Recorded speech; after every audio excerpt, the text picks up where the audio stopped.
환영합니다. 또, 아이고, 좋은 일로, 좋은 일이 어떤 건지 모르겠지만 좋은 일로 좀 돼야 되는데, 담임 목사님, 송명 목사님께서 또 입원하시고, 또 질병의 아픔의 문제로 또 여기 서게 돼서 조금은 좀 마음이 안타깝기도 하고 좀 그렇습니다만, 그래도 여러분들이 또 같이 기도해 주시고, 또 그런 마음을 함께 나누실 때 또 목사님 다시 이 자리에서 또 능력 있는 말씀 또 선포하시고 여러분들과 금방 더 좋은 교제가 이루어질 줄 믿습니다. 그래서 그냥 기쁜 마음으로 그냥 편안한 마음으로 여러분들과 함께 이 시간 말씀을 나누면서 함께 또 교제하는 시간을 좀 가졌으면 좋겠습니다. 다시 한번 예수님 이름으로 축복하고 환영합니다. 할렐루야. 아멘. 다 잘 지내시죠? 네. 저만 떨면 돼요. 여러분들은 안 떨셔도 돼요. 그냥 여기 있는 저만 떨면 되는데, 저는 뭐 교회에서 이제 한 7년 된 것 같은데요. 선주장교로 온 지 7년 된 것 같은데 아직도 떨려요. 아직도 떨리고 늘 떨리는 마음으로 말씀을 전해서도 떨리지만 성격상 떱니다. 제가 이 뉴질랜드 와서 내가 이런 성격이구나라는 것을 참 많이 찾아가고 있어요. 예전에는 이 목사가 된 후로는 제가 되게 외향적인 사람인 줄 알았습니다. 근데 제가 되게 소심하고 내성적인 사람이더라고요. 뉴질랜드 오니까 조금 더 혼자 있고 싶고 그냥 가족들과만 있고 싶은 그런 생각이 참 많아지고, 그리고 외국 친구들도 저한테 샤이하다 그러는데 때로는 영어 때문에 샤이한 줄 알았더니 정말로 샤이하더라고요. 그냥 부끄러움을 좀 많이 타는 것 같아요. 이렇게 드릴 말씀은 그냥 여기 있는 저만 떨면 되니까 여러분들은 그냥 말씀에, 제 말이 아니라 하나님의 말씀에 집중하시면서 여러분들에게 주시는 성령의 음성에 귀 기울이는 우리 성도들 되시기를 간절히 축복합니다. 할렐루야. 네, 다시 한번 뵈니까 좋아요. 얼굴 뵈니까 참 좋네요. 그냥 오랜만에 뵙는데 옆집 분들처럼 참 이렇게 뵈니까 너무 좋고요. 또 우리 권사님 우리 또 건강한 모습으로 뵈니까 너무 감사하고, 가끔 이제 뭐 길에서도 이렇게, 길이 아니라 또 광림교회 같은 데서 이렇게 행사가 있으면 뵀는데 그때도 이렇게 반갑고, 제가 별로 아는 사람이 없어요. 정말 아는 사람이 없어요. 뭐 저희 감사님, 광림교회 감사님하고 가끔 이제 식사를 하면 이렇게 알아서 막 인사하러 오세요. 근데 저는 그런 적이 한 번도 없습니다. 아는 사람이 없어요. 그러니까 좀 편안하기도 하고 자유롭기도 한데, 그럼에도 불구하고 이 모든 행사가 있을 때 가끔 여기 교회 성도들을 뵈면 마치 우리 교회 성도, 또 우리 이웃, 또 함께하던 분들을 뵙는 것 같아서 그냥 뿌듯해요. 내가 아는 사람이 하나 생겼구나. 이래서 참 좋더라고요. 그만큼 여러분들과 함께 할 수 있음이 또한 기쁨이고요. 오늘도 또한 여러분들끼리도 일주일에 한 번, 두 번 뵈실지 모르겠지만 이 시간을 참 소중히 여기셔서 많은 기쁨과 감사를 나누는 여러분들 되시기를 다시 한번 간절히 축복합니다. 이제 광림절, 대림절, 대강절이라는 이 기간이 시작이 되었어요. 그래서 제가 첫 번째 주일날 우리 성도들하고 이 기다림에 대해서 말씀을 나눴습니다. 기다림은요, 아무리 강조해도 저는 모자르다라고 생각을 해요. 우리 신앙의 핵심 중에 핵심, 여러 가지가 핵심 안에 다 들어갈 수 있겠지만 이 기다림이라는 것도 우리 신앙의 참 중요한 요소로서 핵심에 자리 잡고 있다라고 말씀을 드릴 수 있을 것 같아요. 그래서 제가 이번 주에는, 원래는 이제 교회에 대해서 계속 한 11주 정도, 한 15주 정도를 생각하고 말씀을 나누고 있는데, 이번 주는 이제 성탄절을 맞이하면서 우리 성도들하고, 푸른학교 성도들하고도, 그리고 여러분들하고도 이 기다림에서 한 번 더 나눠야 되겠다는 생각에 오늘 그런 말씀을 좀 준비했습니다. 뭐 다 잊으셔도 좋아요. 이재진 목사가 하는 이야기들 그냥 가슴에 다 안 새기셔도 좋습니다. 하지만 성경에 있는 오늘 이 말씀을 이사야 30장 18절을 통해서 우리에게 주시는 이 마지막 부분에 기다리는 자는 복이 있습니다 라고 선포하는 이 말씀만이라도 여러분들이 기억하고, 그것을 여러분들 신앙에 적용하고, 또한 특별히 우리가 성탄을, 예수 그리스도의 오심을 기다리면서 그 마음가짐으로 살아간다면 아마 하나님께서 허락하신 큰 은혜, 더 큰 은혜, 지금까지 누려보지 못한 귀하고 복된 크리스마스를 여러분들이 맞이하게 되실 줄 믿습니다. 그래서 오늘 그러한 마음으로 우리가 함께 좀 말씀을 나눴으면 좋겠어요. 선교사 허드슨 테일러라는 분이 계십니다. 중국 선교사로 선교학을 배우면 기본적으로 등장하는 분이에요. 뭐 교파를 초월해서 유명한 분인데 중국에 가서 정말 목숨을 다해서 복음을 전했던 분입니다. 이분에게도 질병과 여러 가지 재정적인 또한 사건들을 통해서 문제를 경험했던 적이 있다라고 그의 일기에서 고백을 하고 있어요. 그냥 제가 쉽게 이렇게 말씀을 드리지만 이분이 정말로 겪었던 것은 큰 위기였고 힘든 과정이었다라고 이야기를 합니다. 특별히 이 위기의 순간에 실제적인 문제의 어려움도 있었지만 정말 큰 어려움은 어떤 기도를 하고 또 지금 있는 문제들 앞에 기도하고 부르짖는데 그것에 대한 응답이 더디고 또한 은혜의 부재함과 공허함을 느낄 때 그것이 참 어려웠다라는 고백을 이렇게 기록하고 있어요. 눈앞에 보이는 현실적인 문제 이것도 어렵죠. 근데 그것을 통해서 하나님께 기도하고 간구하는데도 불구하고 응답이 더디고 뭔가 이루어지는 것이 없다 보니까 그것이 더 힘들었다라는 고백을 이분이 하고 있다는 거죠. 그럼에도 그분은요. 그 일기에 이런 사건과 이런 어떤 경험을 이야기하면서 이런 또한 믿음의 고백을 담고 있습니다. 그런 시간에 그런 과정에 자신이 놓지 않으려고 애썼던 것이 있다라고 이야기를 해요. 그것이 무엇이냐? 바로 기다림, 기다리는 마음, 기다림 가운데 가지는 소망, 이것을 나는 놓지 않으려고 정말 부단히 애썼다라고 이야기를 합니다. 눈앞에 보이는 현실, 실제적인 어려움, 자기 몸에 찾아온 질병, 물질이 없어서 재정이 없어서 힘들어하는 그 상황 가운데 있는 모든 것들을 그것보다 더 큰 문제 앞에 그것보다도 더 큰 문제가 찾아온 그 순간에도 이것만큼 이 기다림만큼은 잃지 않기 위해서 부단히 정말로 애썼다라는 고백을 하고 있습니다. 그리고 실제로 이렇게 고백해요. 하나님의 시간은 절대로 늦지 않는다.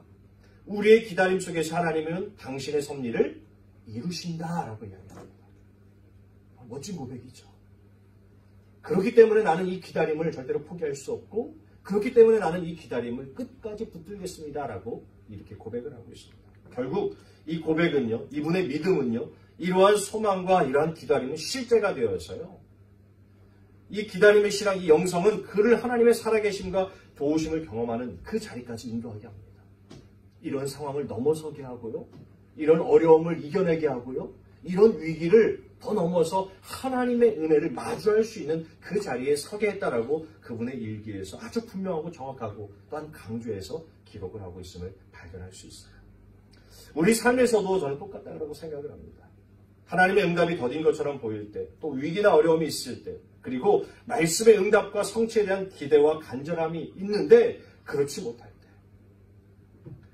믿음의 한 표현이자 영역인 이 기다림은 우리에게 도전이 되고 그런 순간에 있는 우리에게 도전을 주고 우리의 신앙을 붙들어주는 도구가 되고 더 나아가서 분명히 임할 하나님의 은혜를 경험하게 해주는 아주 귀한 은혜의 수단이자 통로임을 우리도 역시 잊지 말아야 된다는 거예요.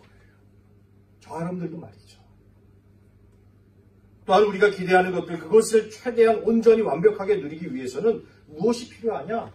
반복해서 말씀을 드리지만 기다리는 마음, 기다리는 자세, 기다리는 믿음이 우리에게 필요하다라고 여러분들에게 말씀을 드리고 싶어요. 아주 중요한 겁니다. 정말 중요한 거예요. 우리 성탄을 앞두고 있죠. 여러분 무엇을 준비하고 계십니까? 어떤 마음을 좀 준비하고 계세요? 어떤 마음가짐으로 성탄을 마주하시려고 여러분들 준비하고 계획하고 계십니까? 아마 선물도 많이 준비하셨을 거예요. 그죠? 선물을 안 준비하셨나요? 준비하신 게 없는지. 그죠? 청년들도 선물을 준비하셨나요? 남자친구한테 또 부모님께 아마 참 준비하셨을 거라 생각해요. 아마 우리 소년께서 참 차분하시고 겸손하셔가지고 이 표현을 안 하시는 것 같은데 다 준비하셔서 뭔가 마음의 준비도 또 뭔가 성탄을 맞이할 여러 가지 준비를 하셨을 텐데 저는 우리가 성탄을 맞이하고 예수 그리스도의 이 땅에 오심을 준비하기 위해서 가장 중요한 것도 역시 기다림이다라고 말씀을 드리고 싶어요. 아주 중요합니다. 여러분들 안에 기다림이 있다면 성탄은 이전과 다른 성탄이 될 거예요. 아까 우리 기도 참 잘해주신 것 같아요. 뭐 기도가 잘하는 게 무엇이 있겠느냐마는 참 은혜를 받았습니다. 맞습니다. 우리가 기다림, 이 성탄이라는 참 의미를 알고 있는 것. 근데 그 의미를 아는 것, 참 의미를 깨닫는 것 어디서 시작되냐? 저는 이 기다림이다라고 말씀을 드리고 싶어요. 성탄하면 저는 동방박사가 생각이 납니다. 어렸을 때 동방박사 세 사람 중에 꼭 한 명에 전 들었던 것 같아요. 근데 그 중에서 대사가 없는 사람. 잘 외우지를 못하고 연기를 못하니까 항상 저는 이 세 번째 사람, 성탄을 이 동방박사 중에 참 이 대사 없는 사람으로 항상 그 자리에 있던 것 같아요. 동방박사들, 제가 이 말씀을 준비하면서 그들의 마음이 어땠을까? 그들은 예수님의 이 땅에 오심을 얼마나 간절히 기다렸을까. 유황과 모략과 황금을 드린 것, 그것도 참 중요한 것이지만 그것을 드리기까지 그들의 마음이 얼마나 기다림으로 가득 차 있었을까. 그렇기 때문에 서슴없이 그 귀한 것들을 내어드리고 그 자리까지 찾아오고 주님을 맞이하지 않았을까. 뿐만이겠습니까? 우리가 아는 시므온도 그렇고 안나도 그렇고 성경에 많이 등장하는 모든 이들의 마음이, 예수님을 기다렸던 사람들의 마음이 동일하게 무엇으로? 기다림으로 가득 차 있을 것, 그것을 한번 생각해 볼 수 있다는 거죠. 우리도 똑같습니다. 제가 성탄 앞에서 이 말씀을 드리는 건 여러분들에게 다른 의미, 정말로 귀한 성탄이 찾아왔으면 좋겠어요. 그런데 그 성탄은 어떻게 찾아오냐? 기다림 속에 찾아옵니다. 여러분들 안에 기다림이 있느냐? 그러면 이번 성탄, 2024년 성탄은 정말 다를 거예요. 분명히 다를 겁니다. 아, 이번엔 정말 비싼 선물을 받아서 좋은 것을 경험해서 좋은 곳에 가서 그렇게 다른 성탄이 아니라, 이 기다림 때문에, 나를 위해 오신 예수님을 기다리는 그 마음 때문에 분명히 성탄은 다르게 될 줄 믿습니다. 성탄을 넘어서 우리는 우리의 신앙의 기다림이 있을 때 우리는 하나님을 마주하는 모습과 삶이 달라질 거예요. 우리 옆에 분하고 좀 인사할까요? 늘 기다리며 삽시다. 우리 이렇게 인사하겠습니다. 늘 기다리며 삽시다. 여러분들의 고백대로 그 고백이 있고 그 고백을 여러분들의 가슴 안에 담을 때 아마 여러분들의 삶은 완전히 달라질 거예요. 자, 기다림이 무엇인가요? 기다림. 다 아시죠? 이미 다 아세요. 뜻도 다 아세요. 제 사전적 의미를 찾아오니까 간단합니다. 어떤 때나 사람이 오기를 기다리는 마음. 웨이팅이라 그러죠. 저는 그것보다 이 look forward to, 이 뭐라 그럽니까? 이 단어를 참 좋아합니다. 너무 좋아해요. 뭔가를 기대하고 고대하는 마음. 그렇죠? 어떤 사람, 어떤 때. 성경은 이 기다림, 이것에 대해서 아주 많이 강조해요. 오늘 우리가 읽은 본문뿐만 아니라 여기저기서 우리는 기다리는 자가 되어야 됩니다. 기다려야 됩니다. 기다리는 사람만이 누릴 수 있는 것이 있습니다. 기다릴 때 우리는 하나님의 은혜를 마주할 겁니다. 여러 가지 이런 일들을 통해서 궁극적으로, 결론적으로 기다려야 됩니다라는 이야기를 참 많이 합니다. 제가 대표적으로 하박국 2장 3절을 한번 여러분들 같이 한번 읽어볼까요? 함께 읽어봅니다. 시작. 이 묵시는 정한 때가 있나니 그 종말이 속히 이르겠고 결코 헛되지 아니하리라. 비록 더딜지라도 기다리라. 주체되지 않고 반드시 응하리라. 아멘. 그렇죠. 뭐라고 이야기합니까? 비록 더딜지라도 기다리래요. 그러면 반드시 응할 거래요. 성경의 말씀, 모든 말씀들이 이것을 전제합니다. 하나님의 은혜, 하나님의 사랑, 하나님이 우리에게 약속하신 것들, 하나님이 우리에게 말씀하신 모든 것들 조금 더딜 수는 있어요. 그렇지만 누구에게? 기다리는 자에게. 기다리면 반드시 응할 것이다. 이루어질 것이다. 성취될 것이다. 이것을 이야기한다는 겁니다. 왜 성경은 이렇게 많이 강조할까요? 이미 말씀드린 거지만 그 이유이자 그 원인은요. 기다림, 기대함, 이 기다리는 자에게는 분명히 보여지는 것이 있다는 거예요. 기다리는 자만이 누릴 수 있는 것, 그런 은혜가 있고, 다른 말로 사모함이 있을 때, 기대감이 있을 때 누리는, 얻게 되는, 성취되는 것이 있다. 하나님의 말씀과 약속도 동일하다. 이렇게 이야기를 하고 있기 때문에 우리에게 이렇게 강조하고 있는 겁니다.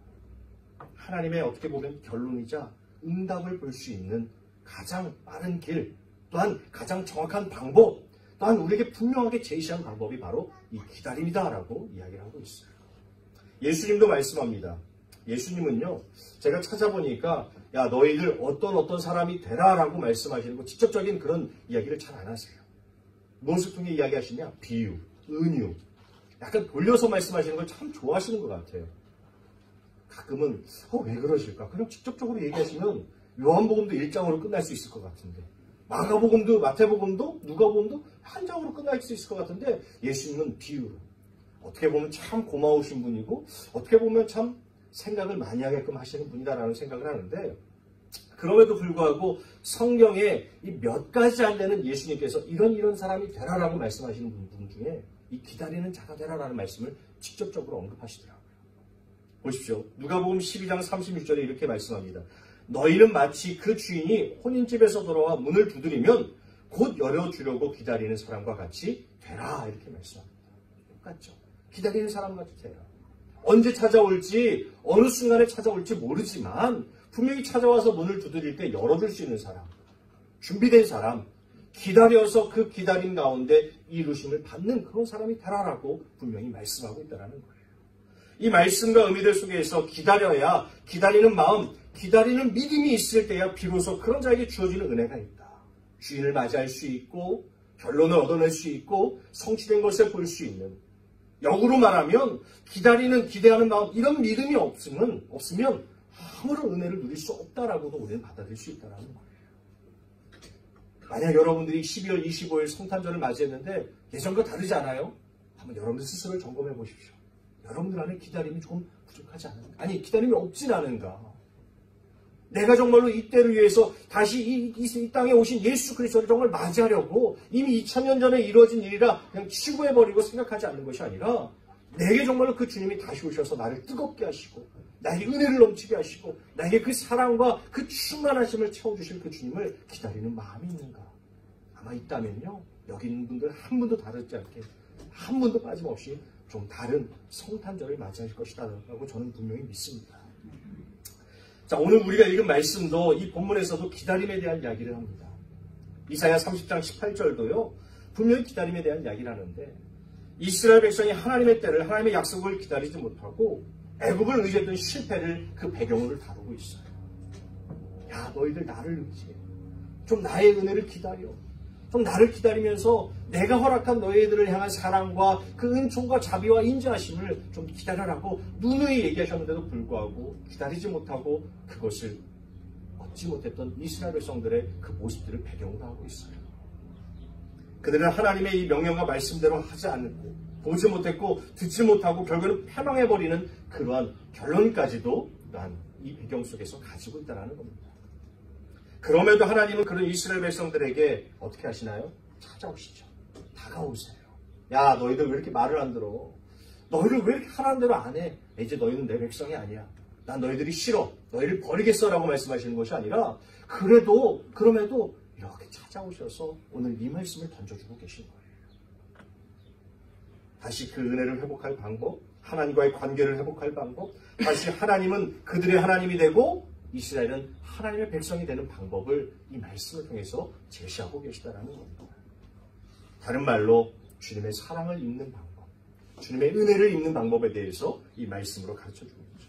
자, 답이자 오늘 우리가 나눌 말씀의 결론, 이미 다 말씀드리는 것에서 나타나고 있는데 오늘 주님도 하나님도 뭐라고 말씀하시느냐? 이렇게 이야기를 합니다. 기다리는 자가 되라. 뭐라고요? 기다리는 자는 복이 있다. 그것을 이야기하고 있어요. 너희들이 지금까지는 기다리지 못했고 다른 길로 가고 다른 이상을 찾아갔는데 이제 그러지 마.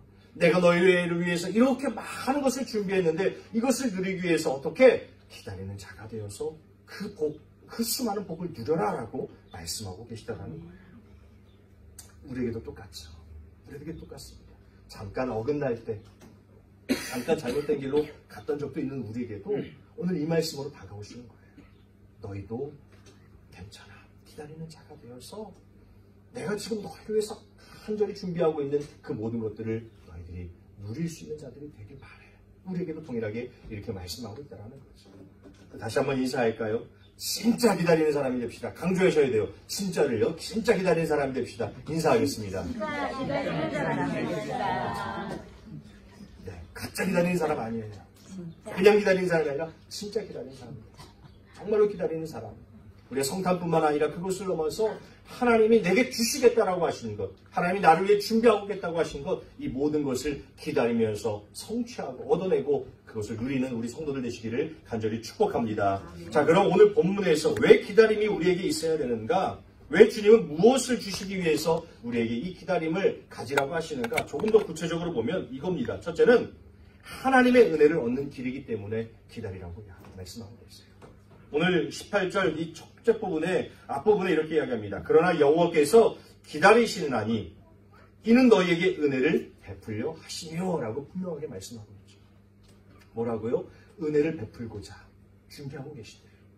은혜를 베풀고자 은혜를 아주 포장을 잘해서 여러분들에게 주시고자 지금 예비하고 계시다라는 겁니다. 본문에서 하나님 은혜를 베풀려고 하신다라고 정확하고 분명하게 말씀하죠. 누가 읽어도 누가 이 말씀을 봐도 아, 주님은 은혜를 우리에게 베풀고자 하시는구나, 이것을 분명히 깨달을 수 있습니다. 주님은요, 늘 우리에게 은혜를 베풀길 바라세요. 믿으시나요? 아멘. 여러분들 모두에게요. 우리 여기 있는 이 꼬마에게도, 이 아이에게도 은혜를 베풀길 원하세요. 그죠? 하나님은 차별이 없어요. 모든 사람에게. 은혜를 어떻게 하면 줄 수 있을까 고민하는 분이, 늘 생각하시는 분이 우리 하나님이다. 저는 이렇게 말씀을 드리고 싶어요. 어떻게 하면 이 좋은 은혜를, 이 정말 귀한 은혜를 우리 사랑하는 이 딸에게, 아들에게 줄 수 있을까? 이것을 고민하는 분이 우리 하나님. 하나님의 모든 시간 중에 많은 시간을 그것으로 할애하시는 분이 바로 우리 하나님이시다라고 말씀을 드리고 싶어요. 때로는 약해지고 주님을 등진 존재일지라도 오늘 말씀에 등장하는 것처럼 이스라엘 백성들의 이러한 우둔한 모습에도 불구하고 그런 자들에게까지 은혜를 어떻게 하면 베풀어 줄 수 있을까? 이것을 준비하는 분이 누구다? 우리 하나님이시다라고 말씀을 우리에게 가르쳐주고 있는 겁니다. 여러분, 은혜가 뭔가요? 근데 은혜가 뭔가요? 지금 여러분들 제가 질문하는 순간 머릿속으로 살짝 떠오르는 게 다 그게 맞습니다. 그게 은혜예요. 은혜. 근데 저는 좀 설명을 드리면 은혜는 우리가 살아가는데 꼭 필요한 모든 것, 그렇게 말씀을 드리고 싶어요. 하나님 창조주로부터 임하는 모든 것이다 라고 말씀을 드리고 싶어요.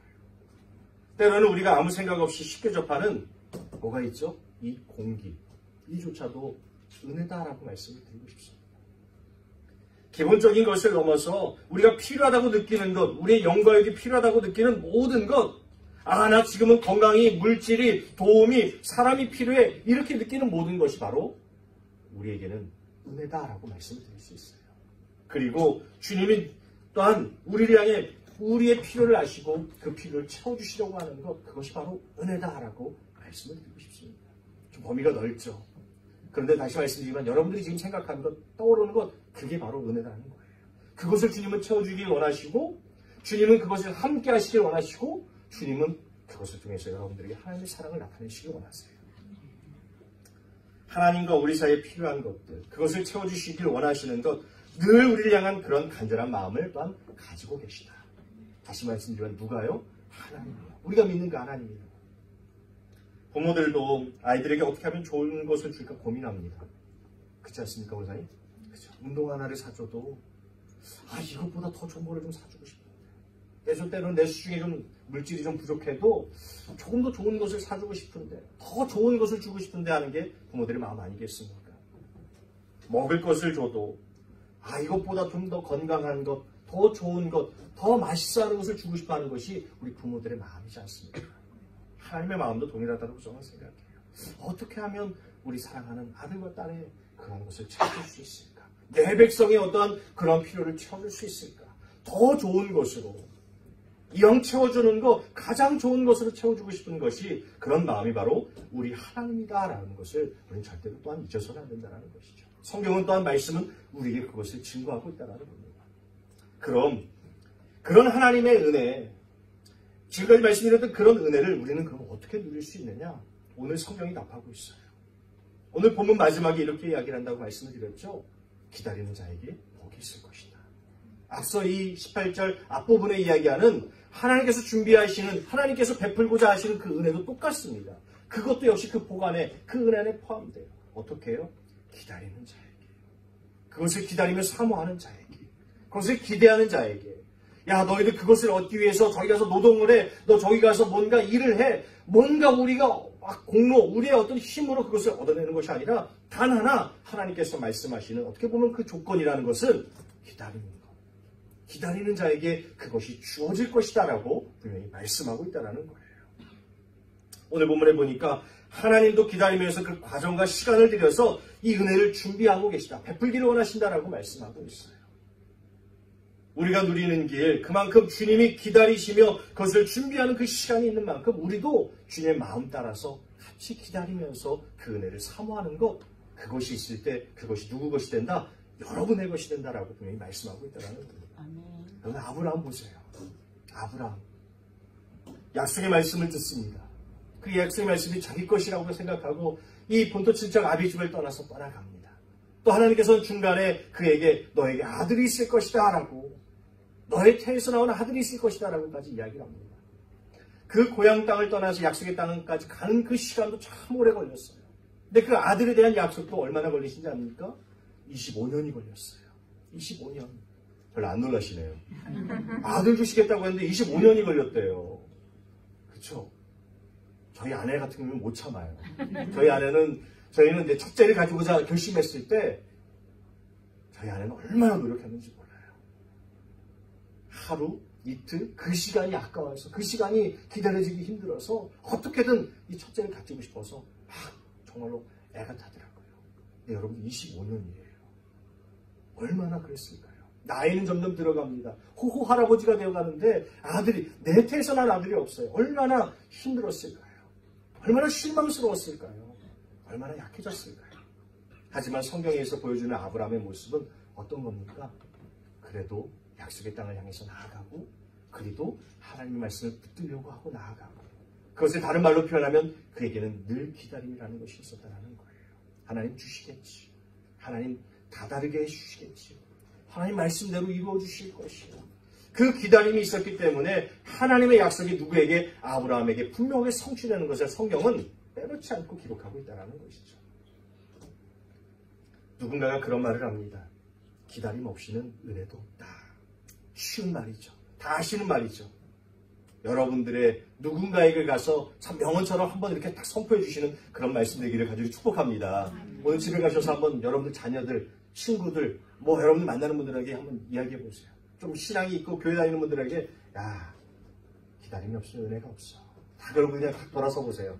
야, 저분 멋지네. 저 권사님 어디 교회 다니시는데 저렇게 멋지지? 아마 그렇게 얘기할 겁니다. 그렇죠? 맞아요.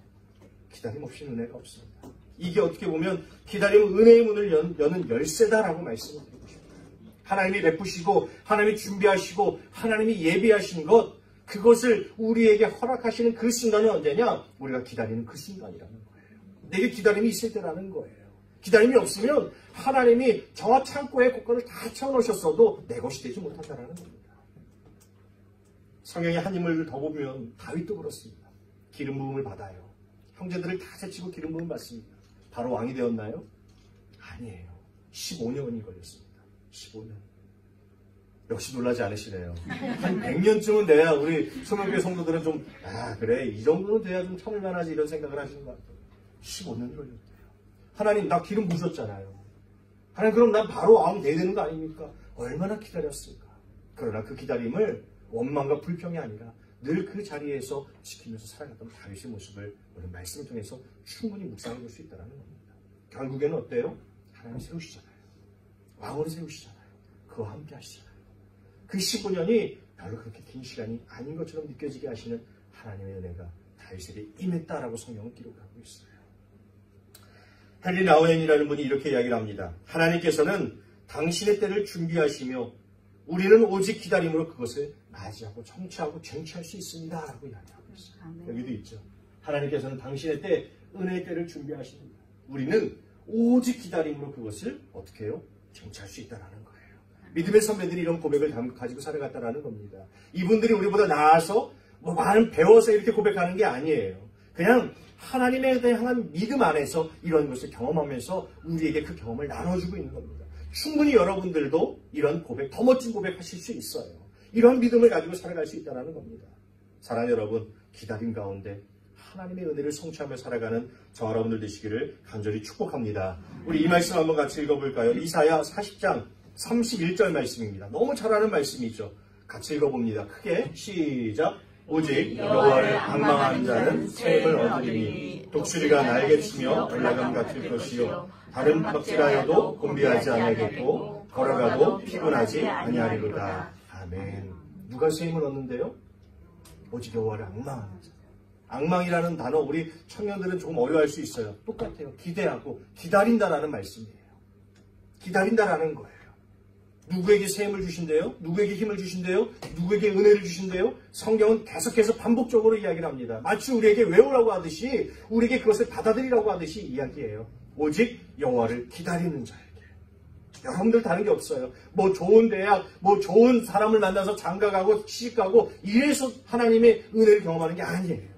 물질을 많이 얻고 건강해 얻는 게 아니라는 겁니다. 딱 하나, 오직 여호와를 기다리는 사람. 여호와를 기다리는 사람.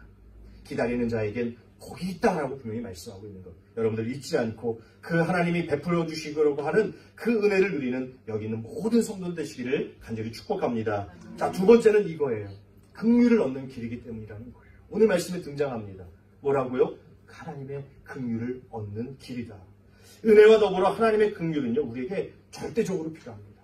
저는 이 단어를 좀 강조하고 싶어요. 절대적으로. 여러분들 긍휼 없이는, 하나님의 긍휼 없이는 우리가요, 서는 것조차 힘들어요. 호흡하는 것조차 힘듭니다. 당연히 구원받는 것 불가능해요. 하나님이 우리를 긍휼히 여기지 않으시면 우리는 아무것도 할 수 없는 존재입니다. 특별히 구원, 이미 우리가 구원 받았죠. 아문하시는 분들이 하나도 없었어요. 다시 한번 여기 소명 목사님한테 한번 읽어줘야 되겠는데, 구원 받으셨죠? 아멘. 그렇죠. 근데 그 구원을 유지하는 비결이 어디 있어요? 기다림이에요. 하나님이 우리를 구원하시는 것, 우리의 구원을 완성하실 것이라는 것을 기다리는 자에게 그 구원은 유지됩니다. 그런데 나 구원받았어. 이제 더 이상 기다림도 없어. 더 이상 그런 마음조차 없어 라고 하는 분들은요, 성경에도 기록되어 있지만 이미 구원받았는데 파선한 자들, 낙심해서 다시 세상으로 간 자들이 분명히 있다라고 성경은 말씀하고 있어요. 왜요? 그들에게 있는 게 다 사라졌거든요. 다시 오실 예수 그리스도, 은혜를 주실 하나님, 우리의 많은 것들을 이루어주시고 응답하실 그 주님에 대한 기대와 기다림이 없었기 때문에 핍박과 억압이 문제가 아닙니다. 그것을 능가하는 이 기다림이 없기 때문에 그들은 세상으로 돌아갔다라는 거예요. 똑같습니다. 오늘 본문에서도 제가 말씀드린 대로 이스라엘 백성들이 얼마나 하나님을 자주 번번이 하나님을 배신합니다. 배반합니다. 그런 배경을 가지고 있어요. 또 그렇습니다. 그들은 하나님의 반복적인 용서와 사랑에도 불구하고 하나님 아닌 다른 것을 의지하기도 하고 떠나갑니다. 그런데도 완전히 멸망하지 않은 것, 버림받지 않은 것, 그 이유는 어디 있다고요? 하나님의 긍휼에 있어요. 내가 너희들에게 긍휼을 베푼다. 내가 너희를 불쌍히 여겨서 너희를 도와주면 너희를 누가 구원하겠니? 너희를 사랑하지 않으면 누가 너희를 사랑하겠니? 그런 마음이 하나님께는 늘 있으시다라는 거예요.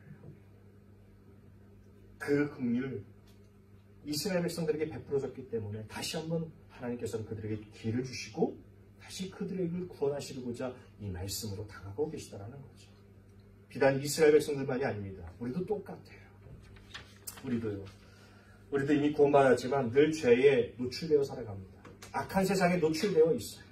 저와 여러분들 역시 그냥 마음을 놓는 순간 우리는 이 사단과 마귀의 계략에 넘어질 수밖에 없는 존재들입니다. 아무리 우리가 힘을 키우고 체력을 키우고 아무리 많은 것을 키워도 마귀의 사단은 솔직히 우리보다 세요. 우리보다 강해요. 그렇기 때문에 우리는 누굴 의지해야 되냐? 하나님을 늘 의지해야 되는 거예요. 붙들고 살아가야 되는 겁니다. 하나님의 무엇을? 긍휼하심을 더욱더 우리는 바라며 살아가야 된다는 거예요. 근데 그 긍휼이라는 것이 우리에게 어떻게 주어지냐? 우리가 기대할 때 주어진다는 것을 성경은 이야기하고 있다는 것이죠. 디도서 3장 5절에서 하나님의 긍휼을 이렇게 이야기를 합니다. 우리를 구원하시되 우리가 행한 바 의로운 행위로 말미암지 아니하고 오직 그의 긍휼하심을 따라 중생의 씻음과 성령의 새롭게 하심으로 하셨나니 라고 이야기해요. 뭐래요? 이 말씀의 요지는 이겁니다. 우리의 힘으로 아니라는 거예요. 우리의 힘으로 아무것도 할 수 없다라는 거예요. 그럼에도 불구하고 하나님의 긍휼하심을 따라 우리에게 용서를 주시고 새롭게 하심을 허락하시고 구원의 반열에 이르게 하시고 더 나아가서는 구원의 완성을 이루는 데까지 우리를 이끌어 주셨다. 그 가장 근원이 무엇이냐? 하나님의 긍휼이 우리에게 작용했기 때문에 그것을 우리에게 말씀하고 있다는 거죠. 이런 긍휼을 어떻게 읽는지 오늘 성경에서 다시 한번 이야기합니다. 18절 마지막 부분에 이렇게 이야기를 하죠. 일어나시리니 이는 너희를 긍휼히 여기려 하심이라. 대저 여호와는 정의 하나님이시라. 그를 기다리는 자마다 복이 있도다 라고 다시 한번 이야기합니다. 다른 번역본에 보니까요, 영어 번역본에도 보니까 일어나시리라는 이 단어가 없는 데도 있어요. 똑같이 기다리시며 이는 너희를 긍휼히 여기시려고 준비하신다 라고까지 이야기하고 있습니다. 앞서 말씀과 똑같아요. 은혜를 베푸시려고 하시는 것과 긍휼을 여기시려고 하는 것 똑같다는 말씀이죠. 주님이 우리를 위해 준비하시는데 누구에게 주어지느냐? 역시 똑같습니다. 기다리는 자는 복이 있다. 그들에게 은혜와 더불어 긍휼도 주어질 것이다 라고 말씀하고 있어요.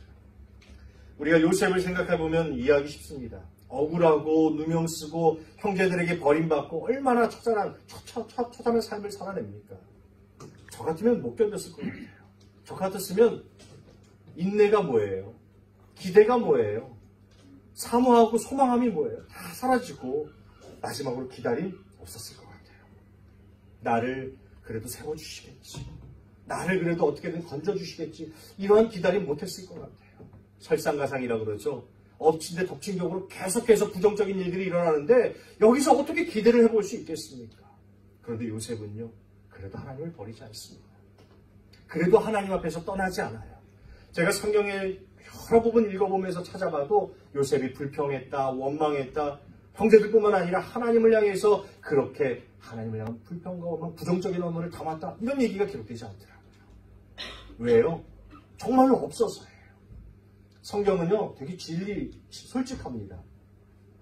웬만하면 다 다뤄요. 다윗이 부정했다, 죄악을 저질렀다, 안 빼잖아요. 그죠? 바울도 실수했다, 과거를 안 빼요. 그런데 요셉은 그런 부분을 넣지 않았다는 것은 그가 그래도 그런 모습을, 그런 마음을, 그런 말의 고백을 끝까지 담지 않았다는 거예요. 더 나아가서는 그는 늘 기다렸다는 겁니다. 그래, 하나님이 또 내게 주신 그 꿈대로, 내게 주신 그 소망대로 나를 이끌어 주실 거야. 그 기다림 속에 늘 살았기 때문에 요셉은 형제들을 원망하거나 다른 사람에게 비판하거나 하나님에게서 불평과 그런 떠나감을 보여주지 않았다는 거죠. 미국의 슬레이브 교회라는 흑문하는 노예교회입니다. 노예교회라는 아주 유명한 역사적인 교회가 있다고 그래요. 아프리카계 미국인들이 노예제도하에서 하나님의 긍휼을 기다린 교회로 이렇게 손꼽는다고 합니다. 국자들은 이 교회를 일명해서 이 슬레이브 교회, 노예교회라고 부르지 않고 긍휼의 교회다라고 부르는 사람들도 참 많대요. 왜냐? 이 아프리카계 미국인들은요, 예배와 기도를 통해서 인내를 배우고 하나님께서 분명히 자유와 정의를 주실 것이다, 우리를 긍휼히 여기실 것이다 라는 기다림으로 똘똘 뭉쳐서 이 교회에서 이 백인들을 피해서 늘 예배하고 숨어서 하나님을 찬양했다고 합니다. 이 역사를 아는 분들이 이 교회를 보면서 이들은 다른 것이 아니라 하나님의 긍휼을 위해서, 하나님의 긍휼을 겪기를 늘 그 안에서 예배하면서 기도하면서 간절히 구했구나. 그것을 알기에 이 교회를 향해서 그렇게 이야기한다는 것이죠. 처절한 인종차별 가운데서도 오직 이들이 원했던 것은 하나님의 긍휼, 하나님이 우리를 불쌍히 여기시, 하나님이 우리를 불쌍히 여기셔서 도와주실 것이야, 이거를 기대하며 살았다는 거예요. 그래서 그들의 기도로 말미암아서 우리가 지금은 역사 앞에 보고 있지만 그들은 분명히 자유와 평등을 누리면서 살아가지 않을까. 이런 교회들, 이런 기도들이 모여서, 이러한 기다림이 모여서 그것을 이뤘다라고 저는 분명히 확신합니다. 여러분들 같으신가요? 우리도 그렇잖아요. 우리도 일제시대를 겪었고 또 전쟁도 겪었고 그런 순간에 믿음의 사람들이 놓지 않은 게 뭐예요? 기다림이었잖아요. 하나님 주실 거야. 자유와 평등을 주실 거야. 독립을 주실 거야. 우리에게도 진정한 은혜를 주실 거야. 하나님이 긍휼하게 주실 거야. 이런 마음이 우리 믿음의 선배들도 분명히 있었다는 거예요. 유다서 말씀을 한번 읽어봅니다. 함께 읽어볼게요. 1장 21절 시작. 하나님의 사랑 안에서 자신을 지키며 영생에 이르도록 우리 주 예수 그리스도의 긍휼을 기다리라. 아멘. 뭐라고요? 뭘 기다리래요? 긍휼을 기다리라. 이렇게 얘기합니다. 유다가요. 우리 믿음의 선배가 이렇게 얘기를 합니다. 우리가 하나님의 사랑, 그 사랑 안에서 자신을 지키며 어디에 이르도록 영생에 이르기 위해서, 구원의 완성을 이루기 위해서 무엇을 우리가 기다려야 되느냐? 하나님의 긍휼을 기다려라. 그러면 그 긍휼이 우리에게 임할 것이고 그 긍휼로 말미암아 하나님의 불쌍히 여기심으로 말미암아 우리는 진정한 구원을 누리며 참 자유를 얻을 거야. 유다는 우리에게 이렇게 가르쳐주고 있다는 거예요. 오늘 말씀도 똑같습니다. 기다릴 때 비로소 하나님의 긍휼이 누구 것이 된다? 내 것이 된다는 거예요. 옆에 사람이 하나님의 긍휼을 누리고 있습니까? 부러우십니까? 부러워하지 마세요. 그냥 기다리세요. 기대하세요. 사모하세요. 나에게도 주실 것이다라는 기다림을 가지고 살아가는 여러분들 되시기를 간절히 축복합니다. 아멘. 말씀을 정리해요. 기다림의 성도가 되셨으면 좋겠어요. 아멘. 특별히 성탄 앞에서요. 그리고 그것을 넘어서 여러분들의 신앙 속에서 늘 기다림의 성도가 되셔서 살아가는 우리 모두가 되셨으면 좋겠습니다. 우리는 은혜와 긍휼을 경험하기 위해 기다리는 성도가 돼요. 여러분들 한번 좀 있다가 예배가 끝나고 집에 들어가실 때 눈을 한번 감고 생각해 보세요. 나를 위해 어떤 은혜를 준비하고 계실까? 보여질 거예요. 그 은혜가 어떻게 주어지는지 아십니까? 여러분들이 기다림으로 그 하나님의 창고의 문을 열어버릴 때 그 은혜는 여러분들의 것이 될 겁니다. 그리고 긍휼도 똑같아요. 하나님 나 언제 불쌍히 여겨주실 거예요? 내 이런 상황과 내 이 가정의 상황과 우리 교회의 이런 상황 언제 긍휼이 언제 불쌍히 여겨주실 거예요? 우리가 기다림을 가질 때 하나님은 그것을 우리의 것이 되게 해주시겠다라고 분명히 약속하여 주시는 줄 믿습니다. 여러분들 안에 이 기다림이 있어서 그 기다림 속에서 하나님을 신뢰하며 그분의 은혜와 긍휼을 정말로 귀하게 경험하시는 우리 믿음의 성도들 다 되시기를 간절히 축복합니다. 기도하겠습니다.